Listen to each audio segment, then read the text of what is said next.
Hey, it's Elliot Wilson from Rap Radar, and me and my partner B. Miller. And you know we got the premier website out there, rapradar.com. And now we're about to take over the podcast game. We're gonna sit down with the culture's most important voices and give you that news and information, that opinion. The only opinion that matters, man, here at Rap Radar. Listen up. Here we go.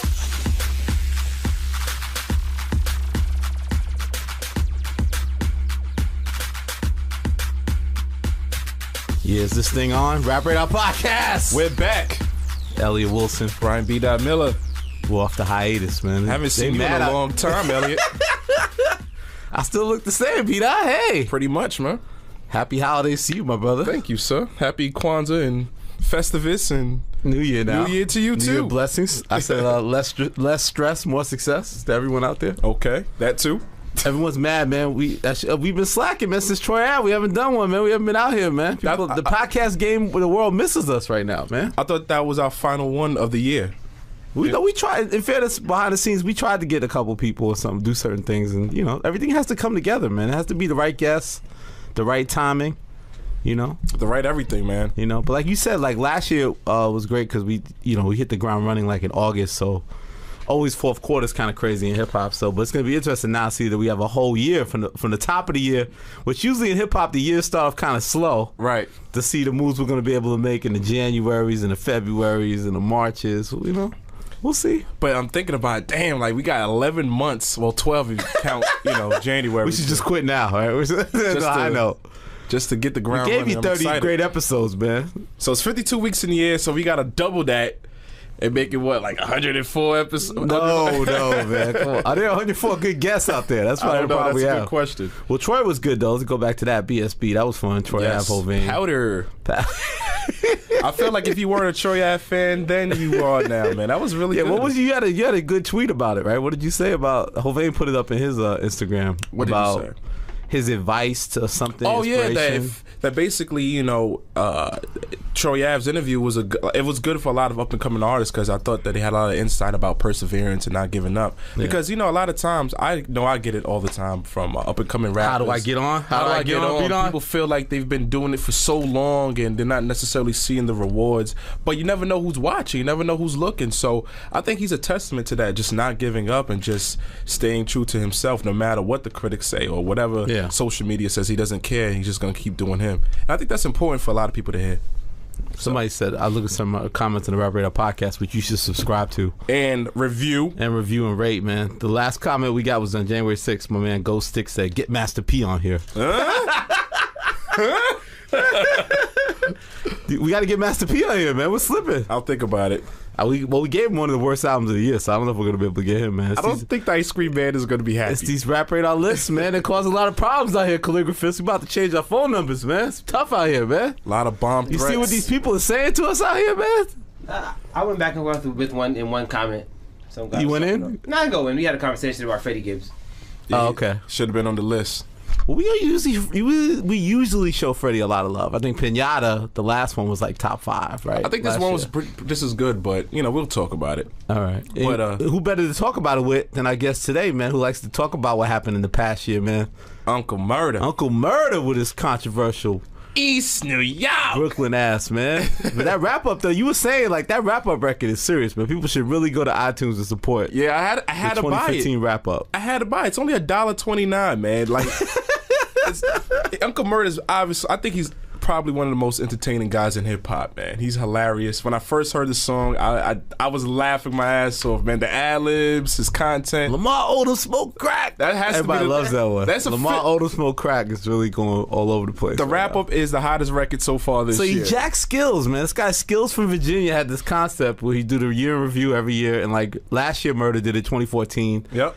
Then he did it this year 2015. Very outstanding version. Like I think he took it for good now, man. It's his concept now. He Brooklyn style. He took it. Brooklyn keeps on taking it. Oh man, I think so, man. We gotta have to talk to him about that. He's had to talk about perseverance, like with Troy Ave. Like these guys have been around a long time. Like Uncle Murda was like from like what 07, 08? Yeah. I remember Green Lantern hitting me in the head about this guy. Uncle Murda. You got this Uncle Murda.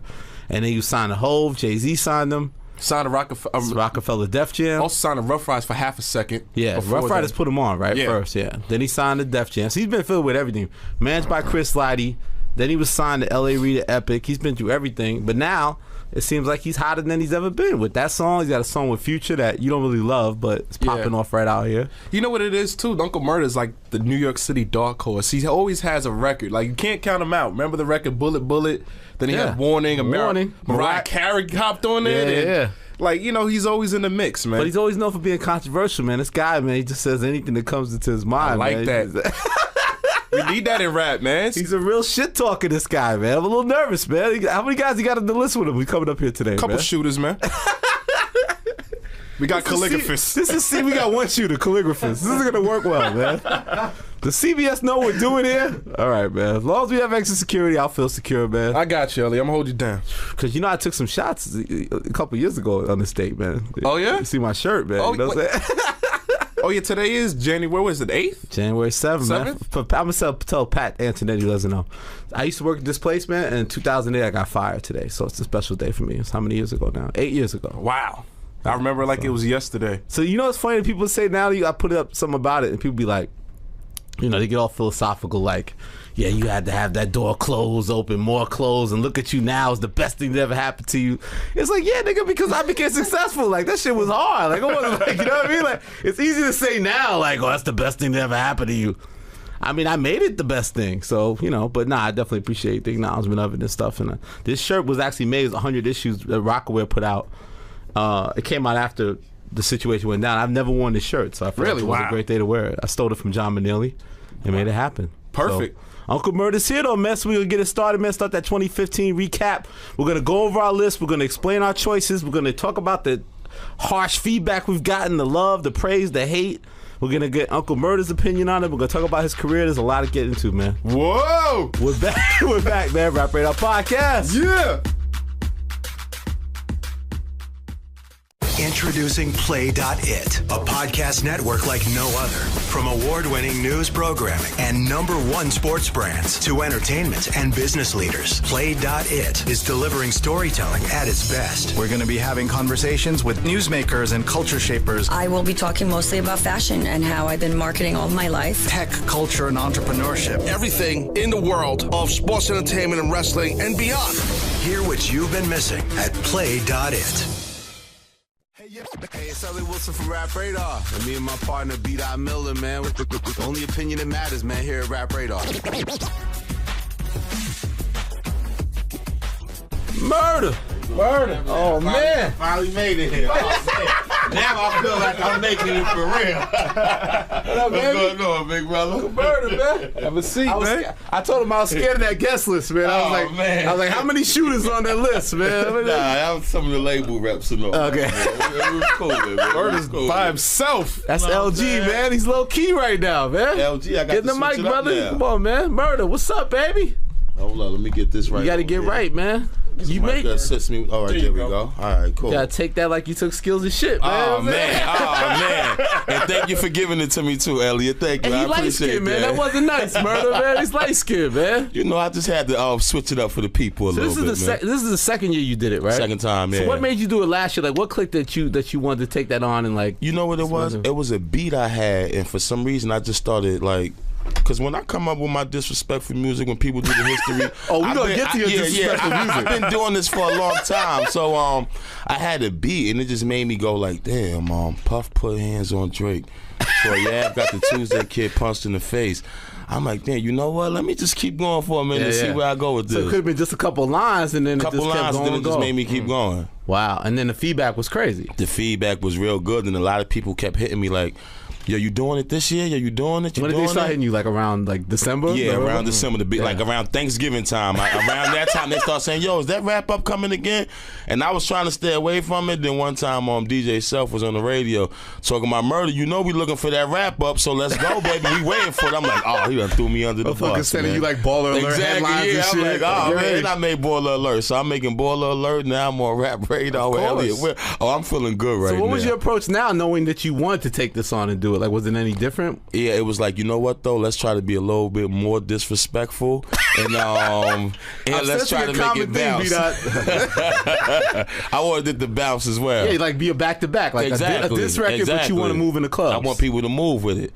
And then stop and just say Lamar Odom smokes crack. Oh man, you know I have so much fun with my hype tracks. I'm like my own hype man when it comes to the ad libs. So the ad libs, yeah, you're the ad lib king, man. How you feel now, man? I'm feeling good. I actually seen a post on Instagram like, who got the best ad libs in hip hop ever? Uncle Murda, DMX. I said, hey, look at that. They got me up there. But you've been doing it for a while, for a long time. But why do you think it's taking off now? Just because the climate? I think it stands out. I think is what people want to hear nowadays. Definitely with all the social media shit going on. But like, for instance, the boiler alerts and the shade rooms, people love to talk about shit. And I'm like, all right, when people, you know, they like this troublemaker shit, I'm kind of good at that. So let me get in where I fit in right there, you know? But are the songs like that hard to create? Like, what's the process like when you're going through when you're making a record like this? For me, it's not kind of hard because I feel like, I'm just saying what motherfuckers is kind of scared to say, and when people want to hear, because you know people don't want to fuck up their relationships when it comes to the music shit nowadays. So they kind of watch what they say about a person. Everybody's kind of cool, but with me, it's just like it is what it is, and it ain't like I got no personal beefs with these guys and nothing like that. But it happened. I'm going to say it. I know people want to hear it, and at the end of the day, it is what it is. That's how I came in the game. Oh, yeah, but in terms of, like, structuring it, do you have to, like, do a lot of research your own, or you have someone like an intern running? No, I do my research, and then as the song is coming along, people start throwing ideas at me. Like, yo, don't forget this. Yo, don't forget Chris Brown just had a baby, nigga. Don't forget Stitches got knocked the fuck out. And you care more about the most effective way to say it than it being actual factual, right? Because you say, like, sometimes it's what I know for fact or it's what I've heard. Exactly. Right? So so on certain ones, like certain lines, I'm a emphasize on things a little bit more, like go in, but on certain things that's just hearsay, I'ma mention it but not go too in depth with it. Unless it's Bobby Christina's man. Exactly. I really think that little motherfucker has something to do with it. He seemed like a fucking weirdo. I said her boyfriend did it. Shout out to Fetty Wap. I was in the studio with him.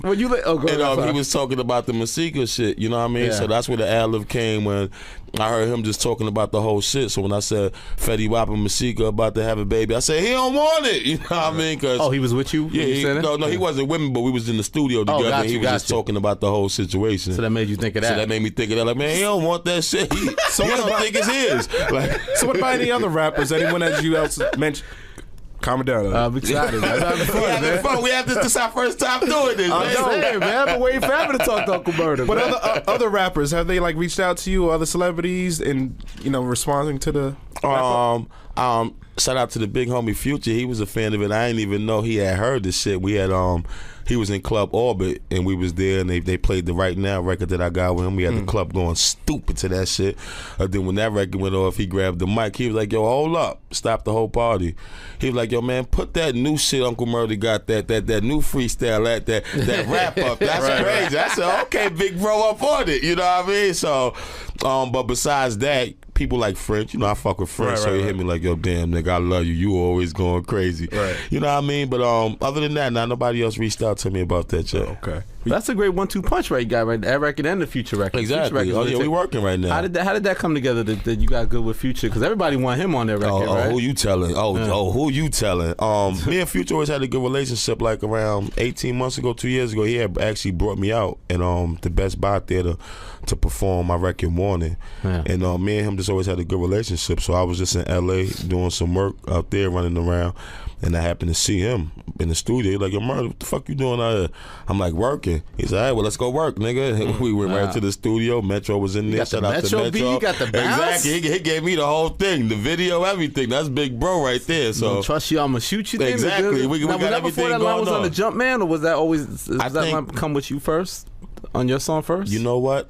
I'm not sure. Okay. I'm not going to even say because he had played me a bunch of records before that. I'm not going to feel like I heard the him and Drake record way before it came out and all that. He played me the whole He played me the whole, like, I knew he was about to fuck the streets up something serious. Gotcha. So, like, he had played me the whole shit. So, it might have been, it might have not. I don't even know. But I heard a few records way before they came out. Is there a challenge, like, being this New York guy, like, go there with it? Like, is it trying to make a record that, the South's going to connect to? Or like, do you push yourself artistically in that what sense? It is? Like, I want everybody to fuck with me. I don't want to just, like, have New York fans or people that fuck with the East Coast fucking with me.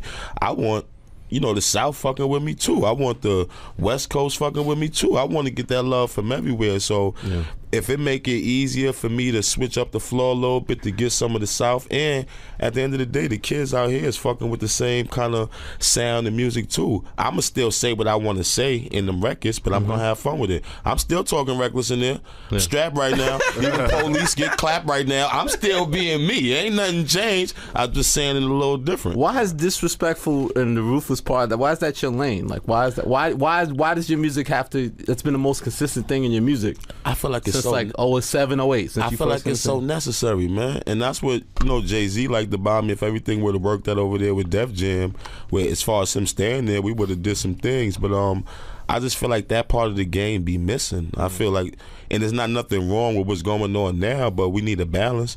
You need a bad guy so you can point your finger at and say, like, that's the bad guy right there. So people that don't know, your first big break was with Green Lantern, I guess, right? With Green Lantern. And then caught the attention. Well, I was with Rough Riders, like way back. Shout out to DNY. Like, I was over there with Rough Riders just studying, watching the DMXs and the Kisses and seeing how they move and doing certain things with D and all of them. That was a great experience. I didn't get a lot of money, but they gave me a big bag of guns when I had beef. So that works. Yeah, that'll always work. That helped out. Yeah, thank you, D. Appreciate you for that. You know what I mean? So you held the Rough Riders down. I held the Rough Riders down. That's still family. Then my real big break came when I finally did get up with Jay-Z. That was like, oh shit, a 6-figure check. Wow, look at this shit. This music shit is serious. He's like, yo, I like dude, Jay-Z. I like your disrespectful style. Hey, yo, Murda, I like what you're doing. Yeah, thank you, Hov. Like, but yo, another record before we go into your career. Another record that you put out recently, Real Niggas Back. That's like one of my favorite records of last year. Thank you. Yeah, we had that shit turned up. We had that record turned up. In connection with Reef, he did this. He did a wrap up and he did Real Niggas Back. What's that connection like? Because it seems like you have chemistry. That's Reef for the producer. Yeah, Reef for the producer. That's that's who I'm working with right now. Is ATM GMG. That's who I'm working with. We got a bunch of music about to come out, man. So. Reef got a lot of history too, like doing the record Game, One Blood, and all that. A bunch of records from Fab, Jeezy. Like Reef been in this shit forever, working with Puff, Biggie, exactly. Yeah. People he ain't out there like that, but quiet as kept. He got a lot. The Estelle shit that was just nominated Conqueror on the Empire. Oh, wow. So, he did that? Yeah, he did a whole bunch of shit. Like, what's the little girl that's out now? She got the record, Ascaria. I'm mispronouncing her name, man, but Alessia Cara. Yes, he got a couple of records on her as well too. So Reef is in the mix with a lot of things, man. So was it natural chemistry when you approached him, and was it like? Well, we knew each other for years. What's so funny about me and him? We was always so standoffish with each other. We knew each other for years. It was always like I play him some records, and I see he wasn't really like. He ain't trying to really give it up, but I knew I was talking crazy in the records. I'm like, oh, bro, he acting fun. So then after that, when I finished playing my record, he play his beats. It'd be hot, but I ain't gonna give it up to him neither. I'm like, it's whatever. And like, cool, we get the fuck away from each other, but now we on the same page. Right. That song was so hot, man. That should have been like the record. It should have been bigger. It was some issues with me and the kid who had the record when it came down to the business of the record, Young Greatness. Right. We just couldn't figure out the business to make it all the money make sense. Type shit. It's always, there's always issues with shit, man. So like, whatever, man. Wow. Well, I mean, that should have been on our list, Elliot. Which one? Real Niggas? Yeah, Back? man. Definitely. That record had it like popping out here. That record actually got me to start moving around to other places like the Miamis and Atlantas and shit like that. So it started to make it easier for me. Yeah. But you've had some big ones, Warning, Bullet. Definitely, man. Do Something where I was talking crazy and all that. Yeah, so yeah, exactly. So now I've been putting in my work, man. I feel like I'm about to get my fair shot, my just due, because a lot of shit with me always it wasn't in my control. Like me signing with Jay-Z, then he signing me to Def Jam, and then him leaving Def Jam and me getting caught up in that. It was so I asked for a release because I didn't get it. I didn't get certain things, so I asked for a release, which Chris Lighty was like, yo, Murda, I think you should stay. But you said, I think on a record... Lighty wanted you to stay. Yeah. Because on the record you said you almost fucked up your buzz by signing to Def Jam. Why was that? I felt like, when you a little younger, you don't get it. Like now, I get it. You see, for instance, like a Juicy J, how he had his situation. Things probably wasn't working, but he didn't actually go to the label and say, let me go. He just kept doing what he was doing, working. When he did come up with a record, they got behind it, and look, he's done resurfaced his whole situation, and he's back moving. And that's what Chris Lighty was trying to explain to me, like, all right, cool, things might not be going good with Def Jam now, but just do what you do. Like, work it. Trust me, when you get a record smoking, they gonna come put their arm around you, acting like, hey, brother, we love you. Where you been? But But you was young and hungry. I didn't get it. So I'm like, man, nah, they killing us over here, man. Let's just ask for the release and get away from them. So Hood, my guy Hood, helped me. We get that. Did I know that guy. Yeah, Hood. Shout out to Hood. You know what I mean? That's how you get out deals, son. Who's this guy? Hood is the guy that one told me, he said, B-Dot, if you can't be used, you're useless. I was like, all right, Hood, you got it. You got it, right? Yeah, Hood was real aggressive, man. So we got out that situation. Because sometimes we hear horror stories of labels holding on to artists, putting them in limbo. I never had that problem. I think my name helps me out. Yeah, I think, and certain people that was around me go, hey, you know what? If things ain't working out with the Murda guy. A lot of ripping of the contract. Just say, Murda, good luck, God bless you. You know what I'm saying? And it's okay with me. Then they talk down the reception and let that guy in the building again. Right? But I remember the record Self-Made, you talk about you feel like a lot of people are sleeping on the kid. Like, you still feel like that way? I feel like people sleeping on it, but I feel like they definitely waking up as well. And shout out to Future for that. I feel like he definitely put me on people's radar, because it's like, why Future doing the record with this nigga at the point where Future is in his career right now? It's like, why the fuck he doing that? Like, who the fuck is this nigga Uncle Murda for him? People familiar with the name, but now it's like, maybe we need to start paying attention to this Uncle Murda motherfucker a little bit more. And then things with me putting out the wrap up, let motherfucker, okay. So connects, Murda's kind of serious with this shit right here. So I think I'm about to be in a good space, and I think for those that was sleeping on me, about to definitely get woken up. How are we able to maintain? Because I think that people look at you and say, okay, Uncle Murda, it's the streets element, he's a hothead, or he's a... it's kind of over for that kid. Yeah, but I'm just saying, but like for 8 years now, you've been on this journey, 7, 8 years. Like, what you've seen people come and go. Like, what has it been able for you to be able to still maintain in this business, in this game? I think you just got to know the music, and I really study like just the music and what's like what the youth is fucking with, and I got like little brothers, like, that's 25 and 23, so I be kind of in tune. I see what they be rocking, I see what they really fucking with. It's like, you know what, okay, cool. And they kind of been through certain things that I've been through in my life as well, so I'm like, all right, y'all the streets right now, and that's what y'all feeling, that's what they rocking with. Got you. And I still know what I'm going through and how I could talk and what I bring to the table, so it's like, you know what, I got this. How to use what you already have. Exactly. I'm like, I got this. I know how to stay right in the loop. People look at Fab doing a lot of that now, right? Fab is excellent at that. Yeah. Jay-Z was a master, the king of that. You know what I mean? He know how to keep himself relevant. He know how to change with the music and still sound relatable to the people that's out there. But how did you not let the ups and downs in the business of music make you lose the love of the music? Because we see that happen all the time. Nah, definitely. It was times where I did kind of, get discouraged, because you go through certain things in your life. You lose friends, people that you started out doing the music with, like my guy Brown. That's who I kind of started doing, Debo Brown. Yeah, so, losing him, it gets to a point sometimes where you get stressed, like, damn, motherfuckers that I started with not even here like that no more. So that could bring you a kind of like, but then when you speak to them, and it's like, man, we done put a lot of work into this, man. Yeah. Nigga, you represent us. You represent us. Nigga, get focused. Snap out of that shit. So then it's like, all right, it's go time. Because I remember there was a line you talk about, like, you losing your grandmother, you didn't want to rap, and then when he went to jail, you kind of lost that motivation. Yeah, but it was done. That after phone call from him kind of motivated you. Got me like, you know what, get back right. And it was another dude that came around that motivated me too, man. My boy Rod Diggs. Oh yeah, free him. They gave him a whole bunch of time, like 12 life consecutive sentences, and just seeing his passion and drive, like, because when he came around, there was a time like my grandmom's just passed away. That was my, like my everything. Right. From she held us down, me and my little brother. So when my mother passed away, my grandmom stepped in. No fathers, no nobody. It was my grandmother. Like, I'm not letting y'all go to no foster care. I'm make sure y'all brothers stay together. So she was everything to my family. She just kept the family together. So, when I lost her, then my man Brown locked up. It was just like, music, man. Fuck music. You know what I mean? So, but speaking of him, then my boy Rod Diggs came around with his energy. It was like, damn. Right. It made me get the love for this shit and getting the passion for it. Were you surprised that they gave him so much time? Because he had to testify. Yeah. I was, because sometimes I feel like they just blow things up and try to make an example. Because me being around them, the things that they were saying, like this big time drug dealer, and it was definitely nothing like that. Like he was trying to get like everybody everybody else having.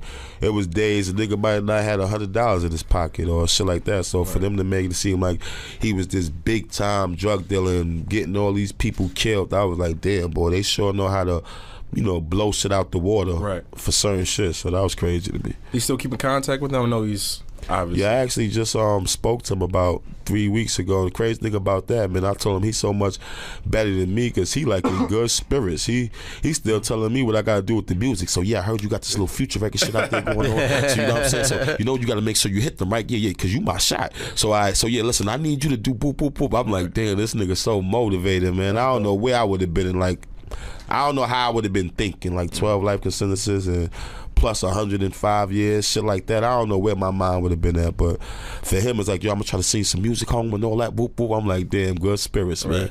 I always love the fact that you always didn't kind of take yourself too serious, too, in your music. I remember that you said, you ain't the most lyrical, but you the most clever. Exactly, yeah. I'm not gonna sit here and act like I'm the most lyrical dude, but one thing I do say, when you listen to me, you gonna definitely be like, yo, damn, he said some real shit. I'm gonna make you laugh a little bit all that. I'm gonna entertain you. Yeah. Period. Well, we got beef, Murda, because man. I'm gonna tell you why. I'm gonna tell you why. I responded to you ASAP, big homie. Okay, cool. I'm gonna tell you why, Murda.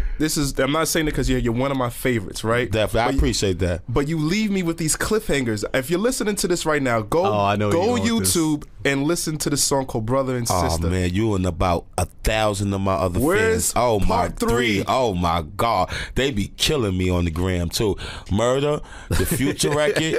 That's cool. Hey, I like what you did with the wrap up. That's cool. But where the fuck is Brother and Sister Part 3? Have you heard this, Elliot? You always talk about it. It's one of those. It's one of those records. When I fucked with Murda, but when I heard it, it was one of those records that made me fall. This is the reason why I love hip hop. See, you gonna make me get back on that because I be feeling like that part of it got away. And sometimes shit like that discourages me too. Because I be feeling like I don't get as much just due for shit like that, and we actually working on stuff. Yeah, for shit like that, and that's the shit I grew up with. I used to love hearing them Slick Rick stories, them Nas stories, them Jay stories, them Biggie stories, Tupac stories. So that's what made me do shit like that. So when I don't hear it like that no more, then when I do stories like that and I put it out and I feel like I ain't getting the just due from it, I be like, all right, let's go back to trying to, get on this radio. So wait, I know the first one. He did a second one. He did, and so, 2 parts. Yeah. So Son came home and clapped everybody. I remember the first one. And his nephews supposed to grow up, but it's been like a year. I mean, shit, he ain't grow all the way up. Come on, bro. And this ain't the only one. Maybe he needs the right beat. He right. The 5 brothers, the Brooklyn Tale too. I'm actually doing some. We in talks with Netflix as far as putting those stories together, like with the Brother and Sister and the Brooklyn Tale, because the Brooklyn Tale was about, we hustling in the projects, and we usually fucking with crack, and then we found out there was some niggas getting some dope money in the hood. It was like, yo, who this kid? Nobody know him. He don't look that tough. Cool. Let's not judge the book by its cover though. So we doing our homework on him. We wind up going and kill one of his peoples, and then he killed 2 of his other peoples for letting his peoples get killed. We like, oh, this guy's kind of tough here. So now we did our homework on where his mother lived, where he lived, but by the time we go run up in his mother crib and shit like that, and his crib, he not there no more. So now we thinking, damn, is this nigga watching us? So now we trying to send bitches at him. He ain't paying the bitches no mind, or none of that shit. Is so hard to finally get this nigga. So we like, damn, maybe he ain't changed where his kids go to school at. So he didn't. So we finally get him when his kids go to school at. Then come to find out this nigga got 5 brothers and he the softest one. So now it was like, oh man, that God story damn. is crazy. It's Murda's gonna record it tonight. He's gonna record it. You know what, y'all motivated me. Now I'm about to go finish these stories. He get beat out in the session. He'll get it out of you. You know what makes it so Bobby till it's done. You know what makes so the ad libs is like he's like, yo, I was getting tired. I caught a Red Bull. Facts. Just little things that make the stories come up. But those are the joints I love. So we're gonna bring those the back. The structure, do you write the rhymes is off the head, and then I'm not going. And then you go back in and add the ad libs. It's not off the head, but I don't write. Yeah. I really kind of think of the music, and I never really wrote nothing down on paper. I don't even be liking saying that because that came out. It got all trendy. Right? Lil Wayne, so everybody starts saying, "Yeah, I don't write neither." I'm like, I'll leave that alone. But I never really wrote nothing down on paper. But you just keep laying it down. I keep it in my head. I get it right. Sometimes I might use the phone to save the rhyme in the phone. So I say it. I know the flow. Cool. I gotta say it, but I never wrote it. I just keep going over it and over. And then you go back in and do the ad-libs. And then I go back in and do the ad-libs once the verse is done. Yeah. I sit back and really listen though, like a fan I gotta almost, listen to my verse and go, all right, cool. Now what can motherfuckers appreciate me saying right here? Lamar Odom smoke crack. And then, it's almost like the crowd reaction. Like, you're the audience. You make yourself the audience. Right. Like, entertain. I want to be the funny heckler. Like, you know. Right. So what is the cleverness in the humor? Why that angle? Like you said, like if you're not super lyrical, you're clever. Like the humor element of it, where does that come from? Why did you feel like that was your lane? You know what? I just always had a sense of humor. A lot of people might not know that about me, but it wasn't. it just all wasn't. Just because I've shot a couple because I shot a couple motherfuckers and been shot. I can't be funny. Everything ain't crazy about it, nigga. I like to laugh and shit. I got a sense of humor. I watched Martin too when them shits was on, so I like to laugh. People don't know that about me, but yeah, I got a sense of humor, man. I like the crack jokes. How'd you know that you was funny? You was the type of cracking up your homies? I always made motherfuckers laugh, man. Yeah. I was always something. Even sometimes, I'm not even bullshitting, even sometimes maybe after, when I was young and I allegedly shot a motherfucker, I actually ran away laughing. Like, we got that motherfucker. It's alleged, Pat. Allegedly. You know what I mean? Also, with humor, you can kind of sometimes talk yourself out of dangerous situations. Of course. With humor and all that type of stuff. Even down to sometimes me getting in trouble with the police, and they're wind up going like, yo, damn, man, you might be a piece of shit, but you okay, Like, I remember one time, the hip hop police coming to my PO because I was on probation for a case. I remember them coming down to my PO, started my probation officer like, I don't know what the fuck you did, but you in trouble now. I'm like, I didn't do shit. So they come and they talking. They're like, yeah. So they asked me a few things. I'm like, oh, hold up. I'm Lenny. You know what I mean? I don't know what the fuck that Uncle Murda nigga was out there doing. But I'm Lenny. If y'all want to talk to Lenny Grin, I'm here. Anything that got to do with that Uncle Murda nigga, I don't know about that shit. And they found that shit to be so hilarious, man. So, I just try to use my charm sometimes. But you even said, like, when you got shot, you smiled when it happened. Like, it was hilarious. What was that? You was already on as a rapper, You got shot in the head. You're on, Murda. And the funny thing about that, I kind of thought, as time went on and I realized, I didn't even really get shot in the head. I was so, and this is the first time I'm even, saying this, I always thought like, a piece of bullet hit my head, but it was actually the glass from the window of the car. So I was like, it kind of grazed. I was kind of disappointed because I was like, no, I say that to say that I thought I survived the headshot. Like, yeah, you know what I mean? You can't tell me nothing. I'm like the Terminator out this motherfucker. I ain't even want to let people know that shit. This is the first time I'm actually saying it, but it's like fuck it. 2016, the Lenny Grant story, everything coming. So it's like, I was kind of disappointed about that, man, because I really thought it was like I survived the headshot. So to come find out it was really just like the glass from the window that gave me the little cut on the side of my head. And that's why I guess I was able to go smoke cigarettes and drink Hennessy a few hours after. I realized why now, Grandma was a G. You said when the police came, she said, he ain't gonna tell you shit. Oh yeah, my grandma's was definitely on it like that. He not telling you shit. I remember one time when we was in the hospital as well. This was when I was young and I got shot in the leg. I really did get shot that time. Okay. You know what I mean? The bullet went through my motherfucking leg. You know what I mean? We had to press down on it and all that. My grandma's helped take the bullet out, the blood gushing. We covering it. So the police coming in the hospital now trying to ask me like, yeah, so what happened? We know you know what happened, motherfucker. And my grandma was like, yo, he's not telling you nothing. I don't even know. He's not telling you nothing. He's not that type of person. And they was real pissed off and they looked at her so disgusted. But even when that nigga shot her door, she didn't even say. She didn't know. Even when my grandmother's door got up, she told me I bet to handle my business. Right. Like, you know what happened. You bet to handle your business. Wow. Period. Why didn't play the Rest in peace to my grandma. That was my heart. She used to be pissed off. We used to be shooting out that window. She used to be like, y'all motherfuckers. She said, listen, understand this.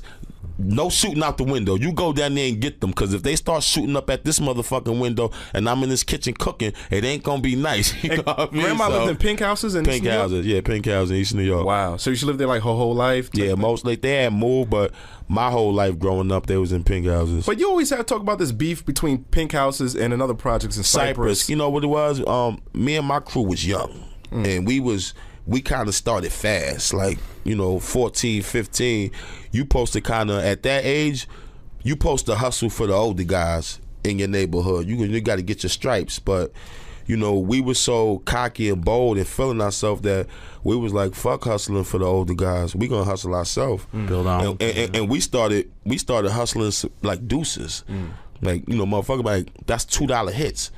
And we was selling $2 hits as the same size as motherfuckers that had nicks. So you can imagine, we 15, you got these other niggas that's 24, 23, 25 that been doing this shit for a little bit ever. We taking all their money. We got $2 hits that they selling for $5. But we had the buildings lined the fuck up to the point where the older niggas start coming over like, yo, hey man, somebody over here selling deuces. Y'all know what's going on over here, little niggas?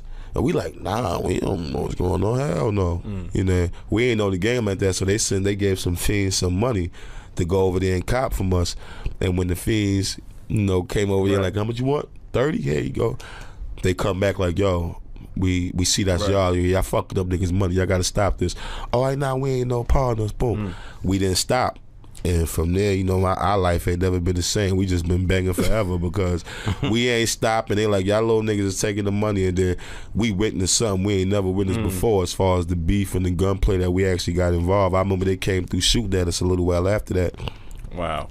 And what had the respect with us was because, you know, we supposed to get scared at that. They figure like, yeah, them little niggas ain't never had that pressure. Back them down. Yeah, like they ain't never been shot at before, but we had a couple of guns ourselves. They probably shot at us and within 4 or 5 hours later on that night, because they shot at us in the daytime, later on that night, we was right back over there on their side begging at them. Wow. And to them, I know it was like, oh, these little motherfuckers got some heart. Like, and then from there, it just ain't never stop. Right. But even when you were on, you still had to navigate through these kind of problems. It didn't like subside? It didn't, because I didn't ever get that big bag of money that could take me all the way away from that. Or me and all my niggas. It's like, we still here, like, cool, we just got 6 figures from jail, 100 and something thousand, but they ain't gonna take us but only so far. We still got to get in the mix and try to make some things shake. So hell yeah, during the music, a nigga was still going through certain things, so I couldn't put all my attention and focus on just making the music. But the reputation about East New York for people that never been is just so crazy, especially in that hood. Like, did you ever run with like NFL and the Pink House's crew and things like that? Or see, nah, we always had our own type of crew. Then I wound up hooking up with niggas from Cyprus as well. Shout out to all my niggas from the back. And it was like, you just had niggas out there banging. One thing about East New York, it was always about like, you know, other places motherfuckers be who got the nicest car, the jewelry. Flashy stuff. Yeah, East New York, it was always about who shot the most motherfuckers, or who caught the most bodies, or who did you rob. And it was always like thorough. Yeah, it was like a different type of energy over there. So y'all don't know nothing about that Foxy Brown situation, right? Yeah, nope. I mean, I know the nigga that did that to him, and now she shouldn't have been fucking with homeboy anyway. She was out of pocket fucking with son. She regret that shit, you know what I mean? But shit happens, man. She shouldn't have did it. She shouldn't have did it. Trust me, if I was doing the wrap up, that would have made it. If I was doing the wrap up back then, that would have made it. I told her not to do it. Exactly. Real shit. Learn, baby girl. Real shit. But I love East New York. I go there for Lindenwood, the crab spot, the restaurant next door, man. Oh, you guys be a little careful over there. Oh shit! I just blew it up. Yeah. You might not need to go over there no more. It get popping over there too. Oh, man. I know. Definitely. So how do you move down? Like, has it changed a lot in terms of your? I mean, over the years, a few things changed. Don't get me wrong, shit's still real out there, but a lot of shit changed nowadays, man. You know, you get a little bit maturer. I mean, luckily you get to kill everybody that you got these problems with, so most of these motherfuckers ain't around no more. I mean, but plus besides that, and you got to grow up a little bit too sometimes, man. And do you miss the rush of the dangerous shit sometimes? Like sometimes, but sometimes I still be a little bit in the mix. Like, I got to get the fuck away from this shit, man, because I still be there a little bit. But because even when we was talking to Swizz, remember Swizz was like, Swizz, we had talking to Swizz so long, we was like, when's the last time you got into some type of fight or something? And he said he snuffed somebody at the Jadakiss thing. I wouldn't be surprised. And Swizz, I had some stories with Swizz too, man. Back in the days, done rough rides. But I remember somebody owed Swizz some money. Oh my God. Yeah. All I know is we now Swizz is swimming in money. Yeah, a lot of people earned some stripes that night, boy. We took the culprit to the basement and oh my God, man, the culprit. But way down, man. But even like being a father, like you have a teenage son, you have a small daughter. Like how does Uncle Murda move with that? I try to make sure that my son is listening to Kendrick Lamar and J. Cole. You know what I mean? Typical butterfly, my son. Listen, you go, you stay, you get down with Kendrick and Cole. So I definitely try to watch how I move a little bit with that. It's different now. You know, of course, I can't be as reckless as I once was. I know it's because you even poach your kids like on Instagram, definitely. things like that. And I try to stay away from that, but sometimes I just feel like it's me. You know what I mean? I got to rep my family, man. Even though I be trying to keep that as private as possible. Right. But yeah, when you got kids, man, they go and you have conversations with them and you see how smart they is and how much they actually know and how much they pay attention. Right. It just, you forced to mature and just watch certain things you say and how you move a little bit. Right. Yeah. Hey, Uncle Murda's a new man, man. Oh, man. The Lenny Grant story coming soon. We'll get to that Lenny Grant thing. I also want to know, like, with Chris Lighty, he played a major role in your life. He played a major role. He was managing me for like 6-7 years. Yeah, man. how did that happen? And then what made him a great manager? Because we always hear people that don't know, like, they hear such great things about him and how important he was to the culture. He made it so easy for a guy named Uncle Murda to get like a situation, because you know he was responsible for the the Jay-Z thing as well with Greenland. He played in there. He had to go in there and talk his shit with Jay-Z to make that work. Like, you know, meeting Chris for the first time was crazy because I remember I was just walking around his office and I was popping bad shit up there like, yo man, y'all need some shooters up here. I was fucking with Mike Lighty, so I just keep walking back and forth in the office. So I remember Chris walking bums. He said, yo, what's up, man? I said, what's up? I didn't even know it was Chris Lighty. I said, who you? He said, I'm Chris Lighty, man. He said, who you? I said, I'm Uncle Murda. You know what I'm saying? At this time, my record's been getting played a little bit. He said, I hear a lot about you, man. What's up? What you got some music? I said, yeah, man. Chris, y'all office is getting shot up and shit up here, man. I was so cocky, you know what I mean? And I'm strapped, too. It's like, so I'm like, yo, man, y'all need some shooters up here, man. You know what I mean? Niggas come up here try to shoot shit. Niggas got to shoot back. He like, oh yeah? I said, yeah. He said, let me get your CD. He said, yo, if this shit trash, I'm gonna call you up here just to tell you your shit trash. I said, not a problem. You know what I'm saying? Cool. Word. So gave him the CD that me and Greenland had, our first mixtape we put out together. No lie, Chris called the next day. Yeah, come to the office. I said, how was it? Come to the office. That's Mike said, he just said, come to the office. I'm like, you know, he cool. tell you shit's whack. Yeah, I'm like, I think gonna try and play me. I said, but we was feeling us. I said, he got to fuck with it. So he was like, yo, all right, Murda, good shit. I fuck with it. I want in. So what you mean? So I want to play a manager role. I want to come in. Because my guy Hood was managing me at the time. I said, well, Hood managing me. He said, all right, we could co-do it. It's not a problem. He said, this is easy right here. All right, shit, let's do it. And then from there, it was on with me and Chris Lighty. Now, the funniest thing about that 50, I just put it up on his Instagram about me telling him I didn't want to be G-Unit. Now, the crazy thing, right? Getting down with Chris Lighty, now I was popping shit about Mobb Deep in my records. I was saying shit about 50 on the come because I didn't care. I was talking about everybody, like fuck everybody, you know what I mean? Talking about everything that was going on, like fuck it. So I was saying a lot of bullshit about 50. So when Chris Lighty tell us he wanted to be in, I'm already telling motherfuckers, you know, we gotta be on point for this 50 shit, son, because he fuck with 50, y'all. Cool, all right. About 3-4 days later, I guess he had really got 50 on board with me. Like, yo, I'm telling you, this nigga murdered the truth. 50 already had knew about me. I didn't know that, but, you know, as time went on, I finally knowing the story. Like, 50 already knew about it. Now I be hearing about the kid. He real disrespectful, though. He said some shit. Yeah, but just like you, Fifth, you ain't kid. You was talking about people. Doing it to get on. Fifth really got that. So we come up there. Chris calls us to have another meeting. The nigga 50 walk in the room. Chris not even in the room with us. We in there. Me and my man's 50 walk in the room. Murda, what's up? I see him. I swear, not this word to my mother that's not here. I got my gun in my pocket, and my other man got his gun. Now 50 never moved his hand from his fucking pocket. I'm thinking this nigga strapped too. Look at this. That's what I'm thinking. That's how I'm thinking, man. Everybody strapped. This nigga ain't some bullshit, right? Off. You know what I mean? Strap off. We get this shit popping, nigga. You know what I'm saying? So he come in, Murda, what's up? I'm like, what's up? I'm on like, what's up? Yeah. He like, calm down, playboy. I ain't got no beef with you. He said, yo, you want a record deal? I said, what? He said, you want a record deal? I said, not from you. You know what I'm saying? He said, yo, listen, man. I know what you said about me and all that. It ain't personal. I did the same shit coming up, nigga. We can get past that. You want a record deal? I'm like, nah, not from you, nigga. You know what I'm saying? I'm like, this nigga trying to set me up, man. You know what I mean? Then Chris Lighty walks in the room right after that. He go, oh, shit, the bad guys already met. As he called, boy, he said, oh, the bad guys already met. Fifth immediately go, oh yeah, Chris, your man don't get it. You know what I'm saying? He was like, nah, come on, we gonna sit down. Then we just started talking, and Fifth was explaining and kicking it like why it could work. But I'm really there feeling like, man, this nigga trying to set me up. Wow. We're like, Murda, you think Jay coming? You really think Jay gonna come?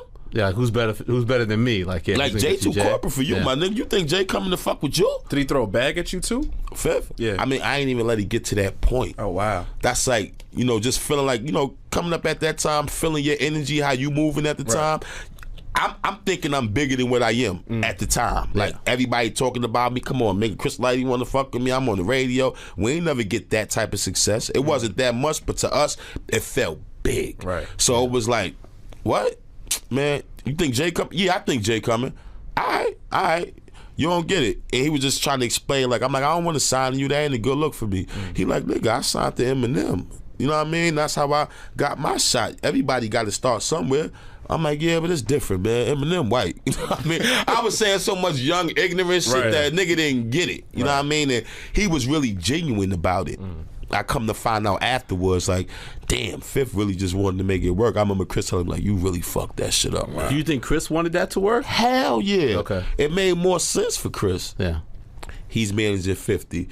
Cool, I got this new guy, Murda. Keep everything Murda's down. under 50. It's all in the family. Image-wise, it works. Exactly. He's 50's thorough, a you're bad thorough. guy. You talking this crazy bad guy shit. And Rock, you could go on the road and rob him with 50. He got everything lined up for him right now. So, but I didn't get it. But he at still that got point. you, Jay. He So speaks to the greatness of Chris Lighty. we still winning, wind up working the situation now with Jay. And I remember seeing Fifth after, I swear, like, and this when I knew Fifth was really fucking with it, nigga. I'm like, I remember seeing him a little bit after that. Like, yeah. Jay came, nigga. You know what I mean? He was like, he gave me a little head nod, like, all right, well, let's see where it go. You know what I mean? I swear, boy, about no less than about 4 or 5 months after that shit, seen 50 again. He said, that JC shit ain't work, right? I said, damn, it definitely did, man. But he was just so real about it. He wound up bringing me out to a show in Governor's Island. He was actually about to get a situation at Def Jam. He caught me in the van. He said, all right, nigga, you ain't get it the first time. It's okay, though. You know what I mean? I'm about to probably have a little play at Def Jam, man. Me and Chris work. That's when Chris was supposed to be going over there, too. I remember that time around that. Yeah. He like, yo, if this shit work out with Chris, nigga, we gonna do it how it's supposed to get done, nigga. You know what I mean? So let's go. I was like, damn, I fucked up, right? He's like, yeah, you fucked up, nigga. Word. So it was over his love. We wound up doing the record and all that after that, man. Me and him got a good relationship now. He actually, gave me some bread up for the future video and all that, man. So me and Fifth got a good relationship now. And then you ended up going with L.A. Reid, too. Which we wound up going to get the L.A. Reid situation, and then but you didn't have any real direct contact with him, right? You know what it was? See, it was the gift and the curse with Chris Lighty. The gift was with Chris, we just walked straight to the boss. Like even my Def Jam days, it was every meeting we had was just with Jay-Z. Yeah, we never spoke to no A&Rs, no Mark. It was always just straight big dog shit. We go in there, we walk past everybody, damn near not even say what's up to nobody. It's like we going straight to Jay. Same thing with the Epic situation. At the time when we first got the deal, nobody in Epic even knew what the fuck was going on. They didn't even know how I got signed. We go in Chris Lighty's communicating directly with L.A. Reid. When we go up there and have meetings, we going directly to L.A. Reid. Everything is just that. So when Chris Lighty, unfortunate situation happened with him passing away, it was like nobody up there really knew me. To the point, like I had a couple people up there I was fucking with, but I guess they wasn't in the position of power to make certain things happen. That was, out of their control. So it was like, he was managing you all the way up to the time he died? He passed away, Chris Lighty had got me the Epic situation with L.A. Reid. He got me that situation. We actually had some other things in play, then Chris was like, no, let's do this L.A. Reid thing. No, but I mean, even to the day he died, he was still the day he died, I went to his crib, but I didn't even believe it. The day before, I'm not gonna lie, the day before Chris Lighty passed away, he was so mad at me. His brother Mike was there because he had sent the producer to the studio for me. Cause we just got the Epic deal. Like we was just three months fresh into it. Let's get to work. We just got a budget from them. We had just shot the video with me and French, the Money Work video. We had that record on the video on MTV and everything. We was working it. So up until this point, things was moving how it finally was supposed to be moving. Chris was like, yo, let me take care of everything as far as with the deal with L.A. Reid.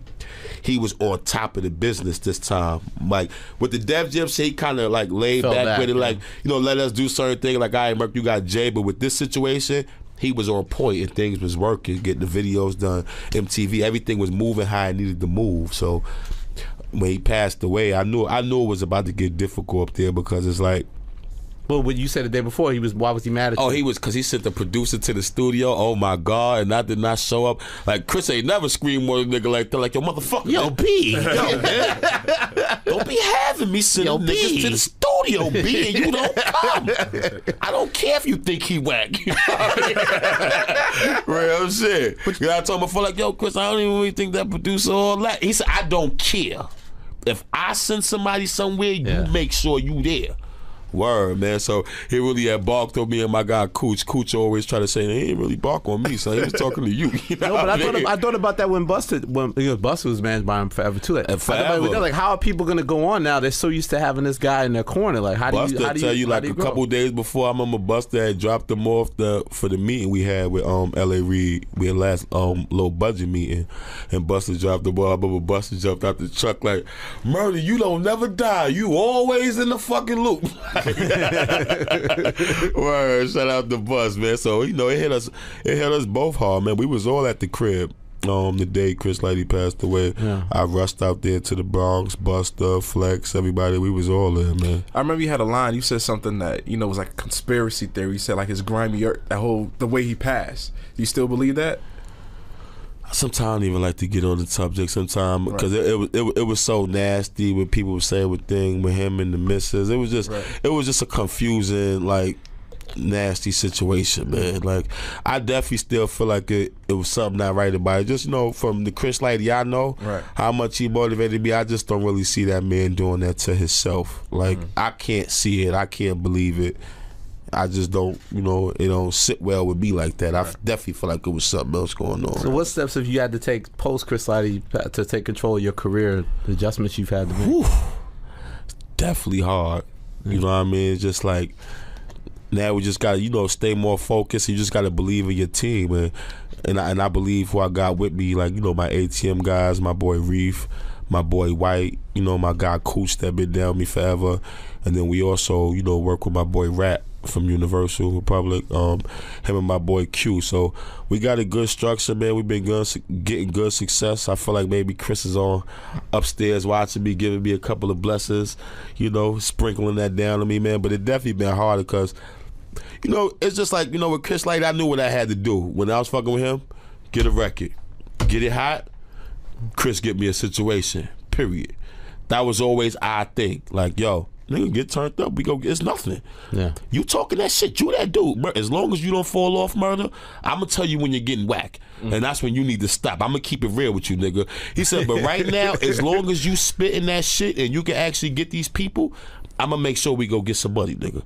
So I knew with Chris Lighty, all I had to do was get a record and turn it up. Like when I got the morning record, I had that shit moving. I remember he was bugging like, nigga, you got 50 and Mariah on the remix? I said, yeah, Chris.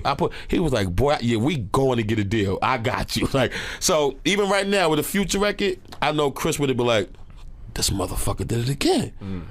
All right, let's go stick somebody up right quick and let's make it work. You know what I'm saying? So that was always Chris' thing. Nigga, you go out there, you make that music, you get this shit where it need to be, we gonna go get some paper and make it work. So is there a deal right now for the Lenny Grant thing, or you shopping that around? We just moving around. We had a few people holler, but we wanted to be right, and we not in a situation where we need too much right now. We like how we moving. It's good. And shit, we want a situation, but we just want to make sure it makes sense for us and for the people that want to give us the situation, because I don't want to shortchange myself, or then I don't want to put no burden on nobody else neither.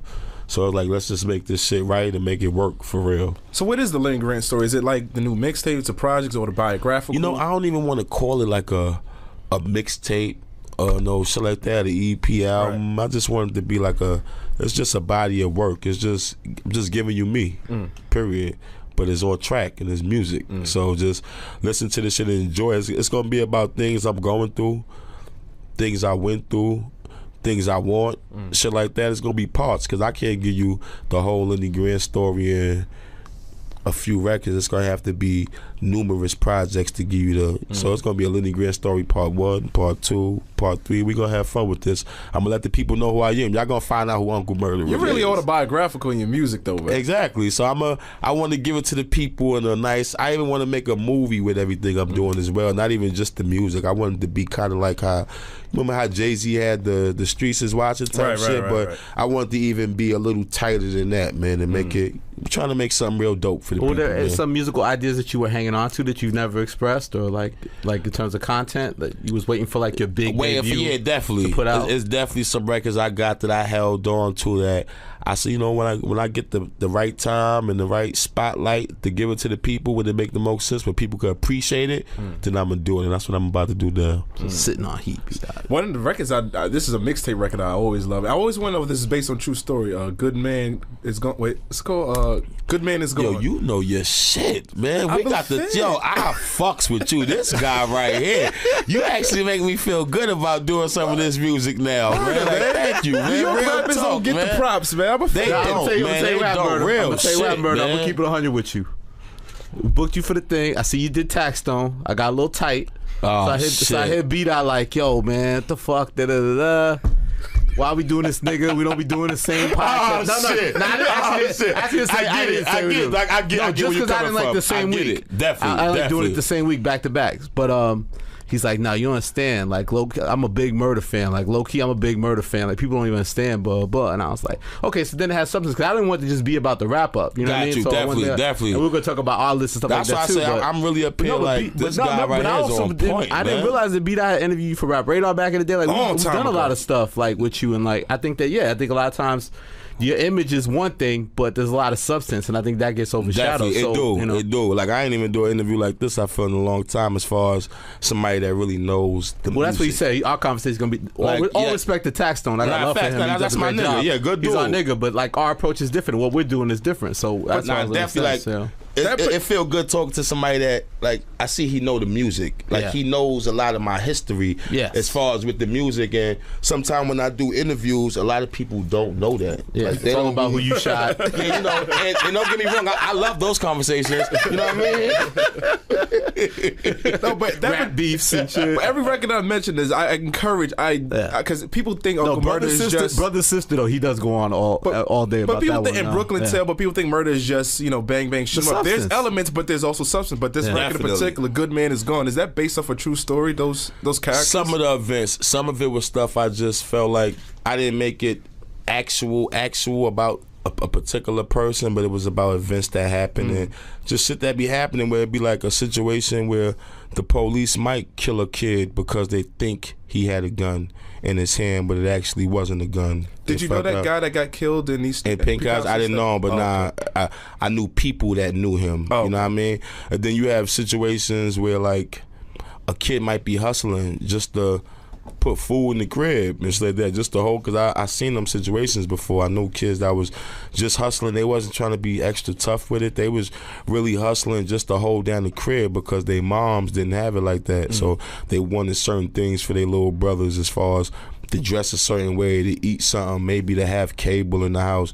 So they hustling, and then they hustling on the wrong nigga block, and then kid wound up getting killed because niggas told him stop hustling over here, and all he was trying to do was get it for his fam. So when I say a good man is gone, he was hustling, but his reasons for hustling wasn't what you might think. He wasn't doing it to be a bad man or like the gangster, I'm in it for the car. He was just doing it to really take care of his family. Because you said like your best friend got killed. Was this the same one that you put in the record? Was it Timothy or? Nah, my man Ty. Okay. Ty, yeah, nah. I never really put that in. Like, I guess that situation be so touchy, man. I never really rapped about it like that. I might eventually do it. Because I know, obviously, I try to get to the root of your disdain for law enforcement. I thought it was kind of based off those. No, police did actually shoot one of my good friends, like my man, when we was young. One of, me and him to this day, still we like brothers. And that's when I started really having a nasty taste for them in my mouth, because it was like, damn, they really shot up who? Like, they shot up my man? Like, and then just growing up where we grew up, police knew it was always so much beef in the projects, and they would come through. There's a documentary out now on the 75th. Oh, you love it. And that's the precinct that was your area. Yeah, my area. That's what we had to deal with. And police used to come through over there with hoodies on, and they know niggas is out here beefing, so they come through with hoodies, they badges and they shirts, and they creeping them walls. So that's how they do it in the hood. I mean, you creeping on somebody in the projects, you come around the wall. They don't know. So if you out there in front of the building, as soon as you see somebody creeping around that wall, you dumping. Boom, boom, boom. As soon as you see them, shoot first. So police will come around just like that, knowing that. Like they out here beefing, they come scaling them walls, we backing out, they shooting. You know how many unnecessary shootouts motherfuckers used to have with the police? Like I got locked up before for having a shootout with the police and things of that nature. It's like they used to just play dirty in the hood, man. I couldn't stand the police, man. Like first time I never got jumped in my life. The only time I got jumped was by the police. Mm-hmm. You know what I'm saying? So it was like, man, y'all caught me already. Like they caught me, I'm getting away from them. They finally catch me and they just start fucking me up. I mean, like they was beating the shit out of this before it was cameras and shit though. Like I wish somebody would have like helped me, motherfucker. That would have been a lawsuit. Them motherfuckers broke my leg. Wow. I was gonna make like how you like the world recently now it's come to everyone's attention now these last couple of years. Now they can see, hey, Murda wasn't bugging. There was a record I had way back, me and Greenland put out called I Shot the Sheriff. Mm-hmm. And I was going crazy on the police and they was really on my ass. So they stopped. I remember I couldn't go to no clubs in New York City when I made that record. It was under the radar to the people, but I knew what the fuck was going on because I couldn't go in no clubs. I'm like, oh, these niggas on some bullshit. So I've been on that shit with the police because they been doing bullshit. Now it's just starting to get publicized more because we got shit like people taping it and things of that nature. So now you're starting to see the bullshit that they're doing. So now it's like, oh, maybe Murda wasn't bugging. But what do you think it is? It's just it's an abuse of power? Like, what do you think it is? I think they abuse the power, and I think sometimes they feel like, I don't know, they don't look at people as humans. I feel like sometimes. I feel like they look at for instance, the projects like Pink Houses. I don't think they value the people out there life like that. I feel like they feel like they're beneath them. Like these people are scum. Like nobody really cares. I feel like that's how they really just feel. And I feel like, I don't know, it's just a trained mentality, I guess it must be, man. Like you probably can't even blame them for that. Or it's something bigger than just them. But I just feel like they don't respect people as just being people. Yeah. Like they look at it like they don't respect them as human beings. You're below like, me, yeah. The way, that's how I feel like they act. The way they used to, when they run up on us, the way they used to check us, go in our pockets, like punching niggas over the gate and shit. I just be like, yo, why the fuck is they treating us like we some fucking animals, man? Plus they towed your car. And they'll tow a motherfucker car. You know what I'm saying? They towed my shit. They towed my shit. That's a true story. Yeah, they did tow a nigga car. Nigga was gonna get a little crazy with the motherfuckers. About to beat the motherfuckers up with a bat and all type of shit. Told your car. You know what I'm saying? Crazy. And it wasn't my car, it was my man's car, but I'm in it every fucking day because I don't know how to drive. I don't know how to drive either, Murda. For real? Yeah, I don't. Really? No. I don't feel bad now because I know Biggie didn't drive like that. And now I feel I'm good. 45 in 1 week, so wow. I feel bad. Y'all don't know how to drive. I can't drive. No. I can't drive. People be laughing at me all the time. Even when I first signed with Jay-Z, I remember the nigga said, my man Brown, I never forget, he got so fucking mad at me, right? Nigga Jay, because I didn't see him after we got the $150 going there. Jay like, yo, got your money? That's when we was doing the Brooklyn record with Fab. Fab had sent over the record. Jay like, yo, you got your money? Straight? Everything good? Cool. Got your weed? Because we was about to record and shit. He said, what you want, some Patron, some champagne? I said, nah, fuck with the Patron.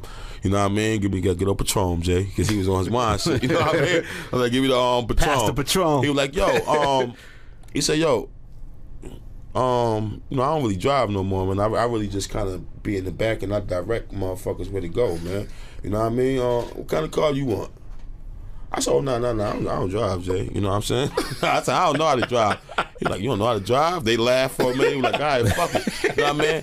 Yo, my man Brown couldn't wait till Jay got out the room. And soon, he was so cool with it, but as soon as Jay got out the room, motherfucker, why you ain't telling nigga anything? I drive you around every day, motherfucker. So that shit was hilarious, man. That's my man Rap that just walked into the building from Universal. What's up, baby?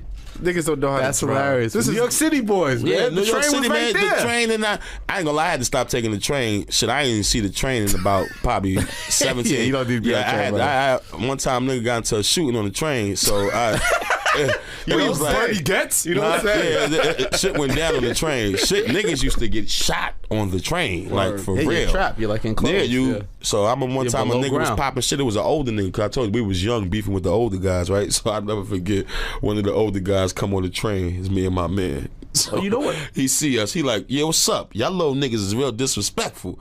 You know what I mean? He an older kid, and I know him like he know me from being young, but it's like shit changed now, nigga. Right. You with them older niggas, it's on. So we sitting there, I'm like, oh really? That's how you feel? Yeah, man. Y'all little niggas, but niggas gotta discipline y'all little niggas, man. I said, yo, you getting off at Euclid too, right?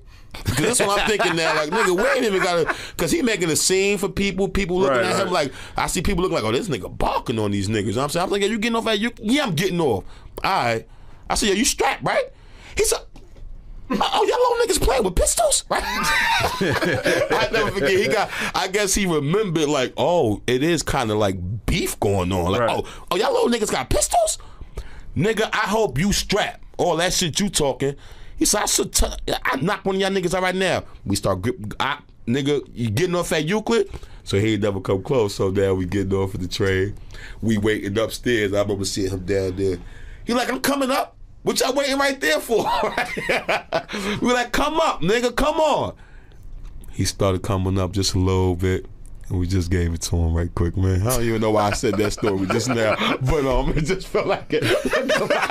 The Lenny Grant story coming soon. The Lenny Grant story coming soon. We allegedly hit him that day, I mean, You know, allegedly. it makes me think that he asked for it. I always want to know, what was that story with that song with Jay, right? He asked for it, Sadat X in the hook. Jay gave me that. Nah, Jay gave me that. You know the funny thing about that record? You know about that one, B-Dot? Of course. Yeah. I remember seeing Jay right after the record came out. It was me, Chris Lighty, and Hood. And because the record was out now, so he said, oh, niggas is stealing records? Niggas is stealing from me? I said, I didn't steal that shit from you. He said, how niggas got that record? He said, come on, Murda. Because at this time, I wasn't on Def Jam. I got my release. I wasn't on it no more. He was like, yo, for real, Murda. We was at Santos where Q-Tip used to be DJing. Oh, yeah. The old sheds over there. Yep. And puffing everybody, puffing everybody in there. He like, yo, man. How you get that record? Like, no, for real. He said, yo, Chris, Chris said, I had nothing to do with that shit. He said, how you get I said, you want me to be honest, man? I said, the nigga Just Blaze gave it to me. And the only reason I said that, right? Shout out to Just Blaze. And we cool now. That's my guy. We okay and now. That wasn't true. Yeah, that wasn't true. You know what I'm saying? But the only reason I did it because Just Blaze will do like 5 tweets and shit. Because out of everybody, Just Blaze had went up like he had did, like, I forgot what it was, like I think a interview, a conversation, like, I don't know where the fuck that little motherfucker Uncle Murda got the record from. All I know is he was, out of everybody, had something to say about it. A little slicker, I was like, damn, why he going so hard? Like, I ain't probably never even met Just Blaze at this time, you know what I'm saying? So I'm like, why the fuck he going so hard? I didn't know if he had something to do with the record, it was supposed to be his, or if it was his fault that the record got out, whatever. I guess that's why he had to stand up for it at the time. Was it his production on that song? I thought it was Pharrell. I wasn't even sure. So I'm like, I ain't know, like, what was the big beef with Just Blaze like that? Like, why he taking it upon everybody to go and let people know, no, that Murda took that record. I'm like, damn, all right. So when I finally went to the job, I'm like, fuck it, man. The nigga that was going, Just Blaze gave it to me there, and I go beef with that nigga. just left you alone. He said, you gonna get somebody hurt. He said, you gonna really get somebody hurt. I never forget that Puff came over and said, damn, Jay, man, we supposed to make something work with this nigga Murda, man. You should have kept him around, man. This nigga be everywhere, boy. I wonder what your conversations with Puff are like, because you always talking about the Suge shit. You always got some kind of crazy Puffy Suge, like you want to investigate, solve the murders of Biggie and Pac and shit. My experience with Puff was a funny one, man. Because every time I used to see Puff, I used to be like, yo, what's up? Uncle Murda. Like the first 3 times I had to really let him know, like, yo, what's up, Puff, what's up? I'm Uncle Murda. He'd be like, oh, all right, homie. All right, Playboy. All right, got you. I see him, yo, what's up, man? Uncle Murda. So I remember I was like, I'm on Puff radar. Fine. I remember one time I went to him. I said, what's up? He said, I know. Uncle Murda, right? I was like, oh, all right, good. Yeah. I felt so good. Like, all right, cool. I arrived. You know what I mean? Puff know who the fuck I am. Good. We on the First same. impressions are everything. That's how rappers do me when I'm out, man. My relationship with Puff is cool, man. I think they understand and they respect what I be saying. It's like if you got any kind of love for Biggie, I don't give a fuck what I say. Like, if you got love for Biggie, you fucking with me because how I put my own life on the line for certain things I say about Biggie, because I'm the nigga trying to do this music shit. I still got to go to LA and things of that nature if I want to be a successful artist as far as nationally and things of that nature. So even when I see D-Rock, man, they be like, yo, I love you for that shit you be saying, how you rap for Big, nigga. Yeah, what did it think that you wanted to do that you wanted to go so hard and say those things? Because it's just like I told you, me when I was growing up, I ain't had no father. My mother passed away when I was young, and my grandma was holding down me and my 3 little brothers. So music is like your motivation, your inspiration, your ambition. So for me, it was really listening to the Jay-Z's, the Nas, and the Biggies. Like, they was part of like my life. Like, it was part of an everyday wake up for me. It helped me get through certain things I was going through. If I know I'm about to go outside and try to get this money, I'm putting these niggas' music on. I'm feeling like them. Right quick, going outside, about to do whatever it is I'm doing. So to hear Big get killed like that, and then I'm beefing, and so the way it was an East Coast, West Coast beef. Damn, niggas killed Biggie. And they were like, in my head, all I kept saying is like, when the fuck is we gonna kill somebody back? Like, god damn, niggas, they took Big. Like, that's not Little C's. That's not fucking Craig Mack. This is Biggie. You know what I mean? So I was like, nah, something got to happen. Somebody got to pay. Something got to happen for Big. And that's how I was just on it for years, forever. Damn near to now, I still got to mention the shit. I remember when we launched the site, I looked you some old email. Greenland was hitting me up like, yo, we about to launch the site. We launched the site on the day, March 9th, in memory of Biggie in 2009. And Greenland was hitting me like, yo, me and Murda, we cooking up. We gonna have a Biggie tribute. You want the Biggie tribute? We'll give you something. Launch the site. We'll get you a Biggie tribute. It's in the email. I was like, all the back then.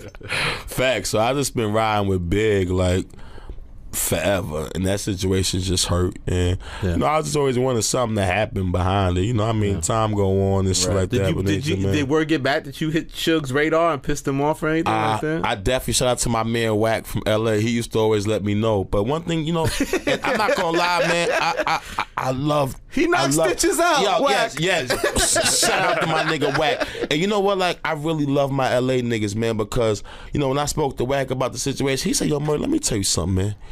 That shit you be saying, yo, niggas out here in LA, that's why they fuck with you or they love you, because they feel like the shit you be saying should have been said, nigga. Like, that's what I'm saying. We happy knowing there's some real niggas over there that feel like that, because we start feeling like, is it any real niggas left over that motherfucker? Like, you start looking at things. So they were so happy. And when I went out to LA, I got so much love. Like, that's why I did the Future record in LA. But it's like I got so much love out there just from like the street niggas, like the Crips, the Buzz, Murda. What's up, nigga? Yo, come do a video with Nahud, nigga. We fuck with your crazy ass, nigga. We love that shit you be talking. And I was just like, damn. I always thought the total opposite. Like, yo, man. Wack, I'm about to come out there, man. You know what I mean? Yo, you say you fuck with me, man. Like, you know what I mean? Like, for real. But nah, shout out to all my LA niggas, man. J. Reed, Wack, Game, all of my fuck with all of my LA niggas, man. It's just like, and they respect that real shit and they love it so much. And I just gotta like, it's like, damn, I get it. That's what's up. Let's get to these lists, Elliot. Are we still doing a list, man? We're doing a list, man. I don't know. We're having fun talking Uncle Murda, man. Let's get to it. You was right and I was wrong, man. My boy was on point. Now, I wanted to get your quick opinion. Let's run through them real quick because we did our list. They're doing the list the whole week. And, you know, we piss people off this time of the year. I mean, that's what I'm all about. So let's go. I mean, why the fuck not? So underrated albums, we had Action Bronson number 5, Scarface number 4, Big Boy, Big Grams number 3, Travis Scott number 2, and we gave number 1 to Meek Mill because we felt like Meek Mill. People loved his album, but after that beef shit, nobody went back and listened to Meek's album or giving Meek the props and respect of the album. Facts. Right? He did have some good numbers on that first week. Like, he had some great numbers. So we didn't catch a lot of heat on that list, right? That seemed dope. That's positive. Underrated. Those was the 5 underrated albums I said. Okay, And we get Meek number 1. So Meek number 1, Travis Scott number 2, Big Boy with the Big Grams Project number 3. I mean, you feel the Travis Scott album was underrated, or I didn't like it. He didn't like it at all. Some people have it on their best list. Okay. We didn't think it was good enough to be on our best list.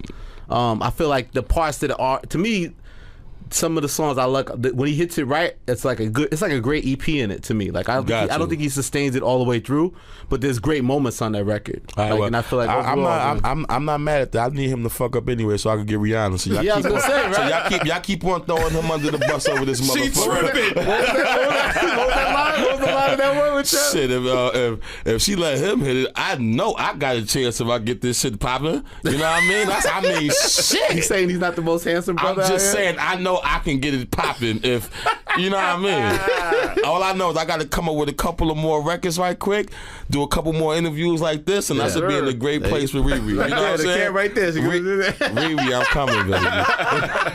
Okay, this is working hard. This is a hard one for us, man. We shit on some really good people that we love on this one. Not necessarily. Man. I mean, it is what it is. All right, it's not shit, it's called facts and the truth. Shit like that. Let's go, Elliot. This is the disappointing albums of the year. So number 5, we had Raekwon. Number 4, J Rock. Number 3, Lil Wayne. Number 2, Jeezy. And then the number 1 we did, What a Time to Be Alive. Future and Drake. Hold up, niggas can't be talking about my nigga Future up here. A nigga get shot right now. We really feel like Future been drawing some blips. If Future don't trust you, I'm gonna shoot nigga bang. Y'all know I'm riding for my boy. No, we feel like Future been giving us some sublims and stuff. We love Future. Nah, my thing is that I think that it's just if you look at the standard of it, right? Look at fucking this. What Monster was last year? Beast Mode, 56 Nights, 30 Sprite 2. Those are 3 incredible bodies of work. Drake with the If You're Reading This It's Too Late. The Loose records, the back-to-back, the Hotline Bling. When you listen to that record, it's a great event, and we were excited in the moment, but I just don't think as a full body of work, it's going to sustain as time goes on. Like, I think the other records they have and the other movements they have but you know what are stronger than that. So I think it was a great event and a great moment. That's what I'm about to say. I think they wanted to capture the moment with that, and that's what that shit had. Like, really, I'm the plug, and what a time to be alive. I think they captured the moment of them being at such great points in their careers. The core MVPs of the year almost, exactly. right? It was like, hey, what a time to be alive. Like, right now, this is for the moment. Right now, we winning. Right now, Drake just got some Jumpmans with Jordan. Jumpman. They talking about right now. Right. But if they took more than 6 days and locked themselves in, they could make a better record. Of course, but they was going for right now. They wanted to take advantage of the hype and the momentum they had. And I think for right now, in the time, the music time right now, I think it was a dope-ass project. Yeah. And I mean, like, B-Dot hated it more than me. Salute the B-Dot. Stop that shit. Salute the Future. Murda and Drake record coming soon. And I'm just saying, we're in a good space, man. And shout out to Future, man. You know, I did a great documentary with him. I know, that was real dope. So, it got people to fuck with him even more after that, too, man. Definitely, it's dope. That's why I'm on here now fucking with y'all. Look at you. LG will handle this. All right, let's get to the next day. So we did the best beats and the best guest verses. Best beats, we did the Pusha T Untouchable. Number 5. Timbaland did that beat, Untouchable. Foreclosures, Rick Ross. I think Justice League did that beat. Number 3 was The Black of the Berry. I think Boy Wonder did that for Kendrick Lamar. Okay. Number 2 was the Jumpman beat. Metro. Okay. Metro. Shout out to Young Metro. Young Metro. Metro don't trust you. I was shoot. Oh my God. Number one, we did Jason, the Swizz Beatz joint. That's the best beat of the year. I don't think it was that good of a year. I wanted to give Jumpman number 1. We had a fight about this too. I felt like that. It's always a classic thing to me, and I wanted to get your take on it. Metro, so I'm with you, Elliot. I'm starting to understand Future's focus here. I'm Team Metro. Gang. That's right. That's right. But no, I feel like there's a classic thing though. I think as an MC, like if you look at some of Metro's beats, right, it's a certain great vibe, and it's what the artist does to the record that takes it to another level. Definitely. But if you hear like the Swizz Beatz Jason beat, that's the kind of beat that any MC would want to get on and tear it down. So what do you give more props to is on production wise? Do you give props more to a record that like evokes the right artist taking that track to another level, or is it just like this beat that anybody would want or tear down? That's what's so funny nowadays, because it depends. Yeah. It depends on what you're trying to. I don't know. I guess it just depends on how you're looking at it or how you judging it, because you can't go, damn, Metro got the structure to make it just feel good for everybody. Yep. But then Swiss might make the rappers beat. head nod, The shit that if you... He almost got Jay to come back and give a verse to that record. So Swiss gonna make that rappers beat. Like, all right, so I think they complement each other, though, man. Fucking give him a tie, man. I like this Future guy, man. He's decisive. Uncle Bert is decisive, man. All right, so guest verses, we had Beanie Siegel, the Keep Dealing verse on Pusha T. Number 4, we had Eminem for the Medicine Man. That's off the Dr. Dre. Number 3, we had Jeezy. It was the Funeral remix with a Shot Glizzy. Shot Glizzy got his chain back. Definitely, I don't know what you said. Did you touch that on that? I didn't touch that on the. I didn't really touch that on the wrap up, man. He got his chain back finally. Number 2 was Lil Wayne of Smuckers, and number 1 was Drake for Blessings. Blessings. Big Sean record. Like that. So that was a good guess. So you agree Drake and Future were kind of the co-MVPs of the year? Of course, you can't front on them, and you got to give it to Fetty Wap as well. I feel like I say, you know what, Fetty Wap, you give him like kind of like the rookie of the year. Absolutely. He was like, if this is basketball, he definitely came out and took it as far as rookie of the year. He was out here smoking, man. Okay, so mixtapes, we did Young Thug, Slime Season, Yo Gotti, The Return, 2 Chainz, Trappavelli, Free, Big Crit, It's Better This Way, Fab with the Friday Night Freestyles, that was the first one, Puffy with that Triple M, Fab with for best mixtapes? Best mixtapes. Fab with Summertime Shootout, the other one. He had a project called Summertime Shootout. Shootouts, definitely did. Oh, there we go. Fab jacked me, it's all right. It's all good. We keep it in Brooklyn. It's all Brooklyn, so it's all good. Shout out to Street Fair. Number 3, we have Future, Beast Mode. Number 2, Rick Ross, Black Dollar. And number 1, Future, 56 Nights. Had to be that, right? I mean, that sounds about correct. That's right? Could have put Beast Mode number 2. I see you. You know what I mean? Number 2. Could have moved that up. I'm up here working for you, Future. So R&B, we had Miguel at 5, Jeremiah at 4, Ty Dolla $ign at 3, and then this is the big debate. Then y'all put Ty Dolla $ign in that R&B thing like that? He don't rap though. That's the thing. It's like that. I know he's a big R&B fan too. You know why? Because I fuck with the Miguels. Like I really was a fan. I like Miguel. I really like R&B music as well. Why do you think that Miguel record didn't do as well as the Dawn album, the Kaleidoscope? Like, do you think it's doing to connect to it? I think it was just so much going on that shit didn't even get the shine like that. I still feel like he had a still dope body of work, but I don't know. Yeah, Wild Heart. Yeah. I don't know. That's Def Jam, right? Nah, it's RCA, right? RCA, yeah. I think he's RCA. Oh, all right then. Shit, I don't know. But we had a debate with also Weeknd, who's not traditional R&B. We gave Weeknd number 1, Bryson Tiller number 2. He really was fighting hard for Bryson Tiller. You know, he's a young boy right now. And I'm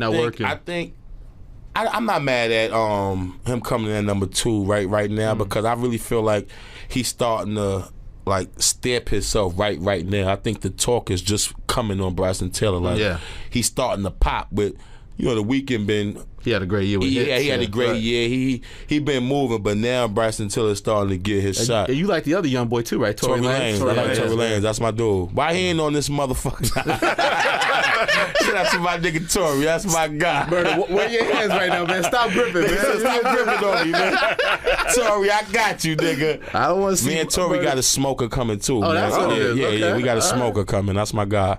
We got to get him on the podcast. We need Murda has great relationships, man.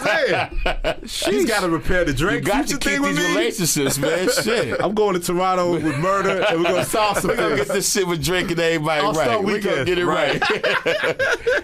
You know that nigga Elliot can't drive, so that's why he's just mad. You know what I'm saying? You're a little disgruntled, man. It's all right. So then we did best singles and worst albums. Was this today? Did we mess up today? I don't know if we did. Did it go live today? It went live. So number 10 we had White Iverson, Post Malone. Number 9 we had Fetty Wap, Trap Queen. Number 8 we had Yo Gotti, Down in the DM. Facts. Number 7 we had Drake, Hotline Bling.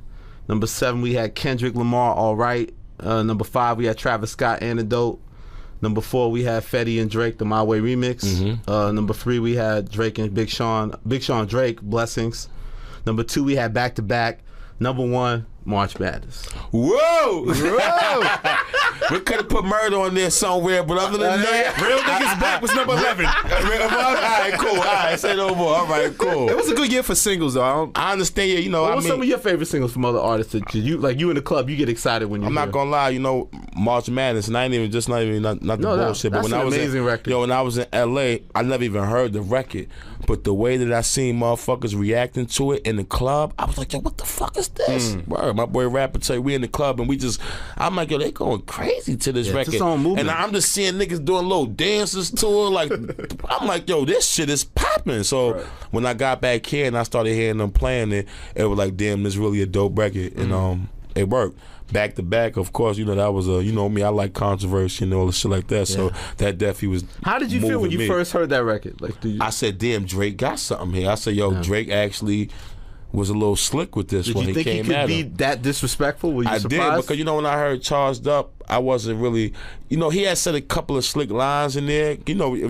Of course, if you're a rapper, you listening like different than the other people. Exactly. That's all. So when I heard Charles Up, I was like, damn, he said some slick lines, but I don't know if this is strong enough to hit Meek on the chin. I'm like, definitely at the time, Meek just had the #1 album in the country. He got Nicki. I'm like, Did you feel he was holding back? Or Drake? I think a lot of people didn't think Drake was incapable of that. I just thought this was how he was approaching that. You know what I'm saying? But then I remember him from the State Scheming when he was at Common. So I knew he had some slick shit in him. I'm like, I wasn't going, I do my history when it comes to this beef rap shit. So I know because I talk about people, so I be ready to nigga, I'm prepared, nigga. So when I heard Charged Up, I was just like, that might not be it. You know what I'm saying? But then when he came to back, I was like, nah, this is there. Like, this deserves a response from Meek that got to be strong. Because when he dropped Charged Up and the way Meek was moving, I didn't really feel Meek had to say nothing at that time. I was like, damn, Drake, you kind of probably, you fucking up. Like, Charged Up and Weak, you got Meek and them putting laughing pits, like they laughing at this shit. So I was like, woo. It ain't too good, but then when Son came with back to back, I was like, damn, he in a good space. Like, did you feel like Meek didn't handle the response the right way? Like, facts. What could he have done? We know that he could have came a little. He could have approached that shit a little bit different. You know what I'm saying? What's your advice now? Because it seems like there's questions of whether he's gonna rhyme over those beats. Like, do you think he should just leave it alone and move on, or like what should be his approach now? I mean, one thing I could say about Meek Mills, he's necessary for the streets. He represent, and nowadays with how these young boys is growing up and certain things, I feel like he's necessary for people that's living a certain life to help guide them through that shit. Just like me, when I said I was coming up, I had to listen to the Jay-Z's and the Nas. And I Some think OGs, I think for now, Meek is, when it comes to the streets, certain motherfuckers living a certain type of lifestyle, they could relate to Meek. So I feel like he's necessary for that. And that's why I'm getting back on my shit too, because we need more. You just need more real shit, because not everybody's chilling. There's more people fucked up out here than actually got money. And represent the struggle too. That represents the struggle. Meek represents struggle. You represent the struggle.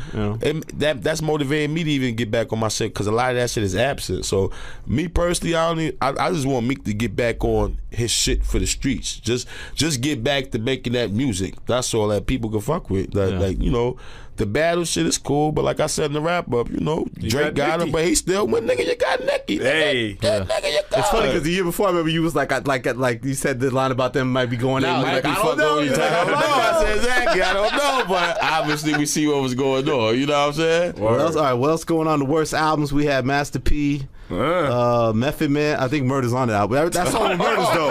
That song's hot though. The song with Murda. That song's incredible. Shout out to my nigga Meth. Number three. That song is impeccable. Number 3, Thank you, sir. Thank you. Dom Kennedy. Number 2, Kid Cudi, and then number 1. Everybody makes fun of this guy, Tiger, man. What's wrong with Tiger, man? What's the advice what LG give to Tiger, man? How does Tiger be stopped? Is Tiger the laughing stock of rap? Like, I just feel like Tiger gotta realize his situation, right? You got Kylie Jenner.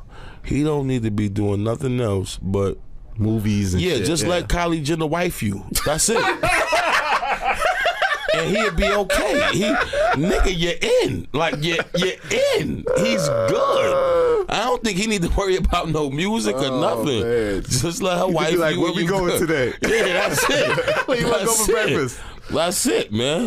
Good advice. That's it. Okay, man. so now this comes out tomorrow. So this is the scoop. Now you getting the answers for it. Like, don't go on Twitter today. Tomorrow, blow it up, man. Because it's gonna. Don't worry, I'm slow with social media. I gotta catch up. My team be on my neck so much. Like, Murda, you got to step your social media up, bro. So I'm starting to try to get more involved with it, man. But don't worry, I ain't gonna go blow up. Tomorrow we're gonna reveal the top 5 worst singles and the top 10 best albums. So best albums, we got number 10, Wale. Number 9, Mac Miller. Number 8, Dr. Dre. Number 7, A$AP Rocky. Number 6, Pusha T. Number 5, Rick Ross. Number 4, Big Sean. Number 3, Drake. Number 2, DS2. And number 1, Kendrick Lamar, To Pimp a Butterfly. Okay, he got all them Grammy nominations. That's why y'all put him before my boy. Congrats! All right, just making sure. All right, cool. What was this one? You were doing the control response, right? What was that one you did? The control. Facts. Yeah. You know what's crazy even about that? You know, I'm dead serious. When I went out to L.A., man, niggas was like, yo, Murda, you don't get your just due, man. But they said real shit. You had the best Kendrick response. Yeah. Over the J beat, right? Oh, over the J beat. They said everybody. They said you actually had the best Kendrick response. If you really listened to it, but when y'all go back, motherfuckers, just, you know, shout out to Bobby Trends because he was trying to make a movie on the radio, but the powers that be didn't let him do everything he needed to do, man. But Trends, really? Salute to you, man.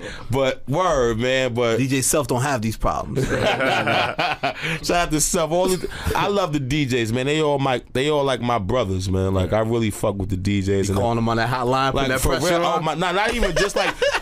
I've been fortunate enough where the DJs just really showed me a lot of love out of my career. Like just, I guess my character, and I always was genuine with them, and I get a lot of love from the DJs. Like Self is like a brother of mine. It's like I just get from everybody though, from the Flexes to the Trends to even DJ Enough. He been riding with me from like, nigga, you sure you want to call yourself Uncle Murda? I remember DJ Enough when I first was coming to the radio. He was like, all right, we gonna see if this shit work.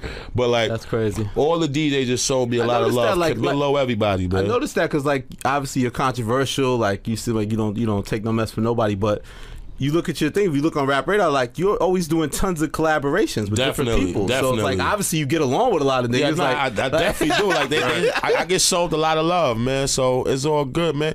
It's just like motherfuckers respect what's real at the end of the day too, man. And I guess you got to deal with so much phony shit on a day-to-day basis. Sometimes you could just appreciate something that's real. Yeah. Even if it's a little rough around the edges, like I might be at some times, but at least it's real. Okay. You know what I mean? Finally, the worst singles we had: Macklemore, Downtown, Kanye, God. All Day. Oh, shout out to Ye, man. I think Murda likes this one. Flick of the wrist. Hey, good looking for that line. Number 2, the Nene joint. The Nene for the kids. And that was for the kids, though. Number 1, the Wiz Khalifa, to See You Again. We didn't like that one. About rest in peace to old boy. What's his name? The Fast and Furious dude. Yeah. I like Wiz, though, man. What's your worst song of the year? What song you really gets on your nerves that you didn't like this year? Damn. Last year in hip hop, I mean. The worst like song? If you in the whip and they got it on the radio, you like, yo, turn that shit off. Yeah. I don't know. It was a lot of them, man. I'm not gonna lie. It's one of those questions you know the answer to until someone asks you. Yeah, exactly. Because I don't even really know. It was a lot of songs that wasn't moving me like that, man. Yeah. But I like Wiz Khalifa, man. Y'all threw him under the bus. It's one of those records where it's a good record. It's a good record, but it's just like, and look, who am I to be talking about throwing somebody under the bus, right? It's not a bad record. It's just like, all right, we get it. But it's so funny with these lists. Like most of the categories are way positive, right? Like these are the best, a few are the worst. But even when you do the best, if you don't put people where they're supposed to be, still like, I should have been number 2 niggas instead still of get number mad. 4. Like, yo, I ain't fucking with that nigga Elliot. Unless you never. It's the worst time of the year for us, man. That's why we want to start with you. I got you. Figure out how we can repair these relationships. We had a disrespectful guest, so we just wanted the shit to balance out a little bit. That's all it was. So what's your predictions for 2016 before we get out of here, Murda? I could see Uncle Murda doing a lot of great things. It's going to be a big year for you, man. Yeah, I feel like it's going to be a real good year. Like I was just telling y'all, me and my team, that's part of the guy that rap who just walked in. And I just feel like with the whole GMG ATM 920, what we doing, shout out to Empire too with Ghazi, I feel like it's going to be a great year, and I feel like people going to finally get to really get into my world with the music, man. So I'm just looking forward to a great 2016, man. And I'm waiting to see who gets slapped, shot, robbed, who fuck around with trannies, all types of shit. I'm just who want to be a girl, who want to be a man. I'm just waiting for all types of shit. Who want to walk up on people and get knocked the fuck out. I'm just waiting for it all so I can talk about it, man. Wrap up 2016. Wrap up 2016. Might as well. You know what I'm saying? Why not? And the video, we dropping the video Saturday for that shit too. For the wrap up. Fucking get the people a little visual. This will be up on Friday. Rap Radar. This is so it's perfect. Dope. Yeah. This comes out Friday. And it's on iTunes. Right now it's on iTunes as well. I had to buy it. Let's go, people. It only took me like 8 years to interview Uncle Murda, man. I made it now, man. I made it. We good. It's the perfect timing now. Perfect timing, Get man. you back here sooner than later, man. Definitely. Let's do it. All right, Murda. Thank you, baby. Appreciate y'all. Rap Radar Podcast. Yeah. Yes, sir.